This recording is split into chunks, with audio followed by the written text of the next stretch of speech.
প্রিয় ষষ্ঠ শ্রেণীর শিক্ষার্থীরা, শুভেচ্ছা নিও।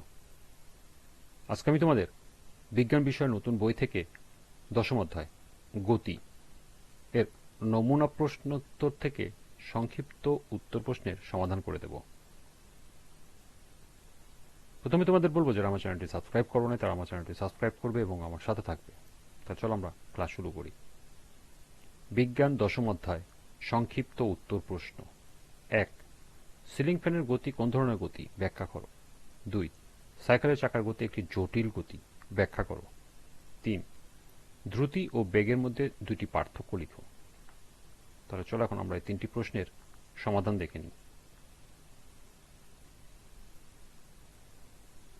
প্রথম প্রশ্ন ছিল সিলিং ফ্যানের গতি কোন ধরনের গতি, ব্যাখ্যা করো। সিলিং ফ্যানের গতি একটি পর্যাবৃত্ত গতি।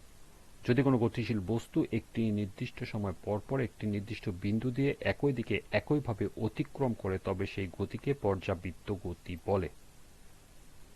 সিলিং ফ্যানের গতির ক্ষেত্রে ফ্যানের পাখাগুলো সবসময় একটি নির্দিষ্ট বৃত্তাকার পথে ঘোরে। ফ্যানটি যখন একটি নির্দিষ্ট গতিতে চলে তখন এর প্রতিটি পাখা একটি পূর্ণ চক্কর দিতে ঠিক একই সময় নেয়। পাখাগুলো সবসময় একটি নির্দিষ্ট বিন্দুকে কেন্দ্র করে একই দিকে বারবার অতিক্রম করে।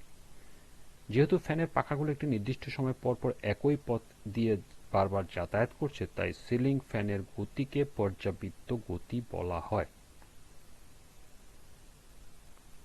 দ্বিতীয় প্রশ্ন ছিল সাইকেলের চাকার গতি একটি জটিল গতি, ব্যাখ্যা করো। সাইকেলের চাকার গতিকে জটিল গতি বা ঘূর্ণন চলন গতিও বলা হয়। একটি গতিশীল সাইকেলের চাকার দিকে তাকালে আমরা একই সঙ্গে দুই ধরনের গতি দেখতে পাই। সাইকেলের চাকাটি তার মাঝখানের অক্ষ বা স্প্যান্ডেলকে কেন্দ্র করে গোল হয়ে ঘুরতে থাকে। এটি চাকার ঘূর্ণন গতি। চাকাটি শুধু এক জায়গায় দাঁড়িয়ে ঘোরে না, বরং ঘোরার সাথে সাথে পুরো সাইকেলটি সামনের দিকে এগিয়ে নিয়ে যায়, অর্থাৎ চাকাটি একটি নির্দিষ্ট দূরত্ব অতিক্রম করে। এটি তার চলন গতি। যেহেতু সাইকেলটি চাকার মধ্যে একই সাথে ঘূর্ণন গতি এবং চলন গতি এই দুই গতি কাজ করে তাই একে একটি জটিল গতি বলা হয়। সর্বশেষ প্রশ্ন ছিল দ্রুতি ও বেগের মধ্যে দুটি পার্থক্য লেখো।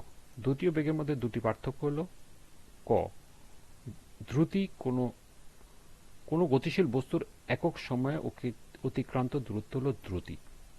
অন্যদিকে সময়ের সাথে কোনো বস্তুর সরণের পরিবর্তনের হারকে বেগ বলে। দ্বিতীয়টি হল দ্রুতির শুধু মান আছে, দিক নেই, অন্যদিকে বেগের মান ও দিক উভয়ই আছে। এই ছিল সংক্ষিপ্ত উত্তর প্রশ্ন তিনটির সমাধান। আজকের ক্লাসটি এ পর্যন্তই।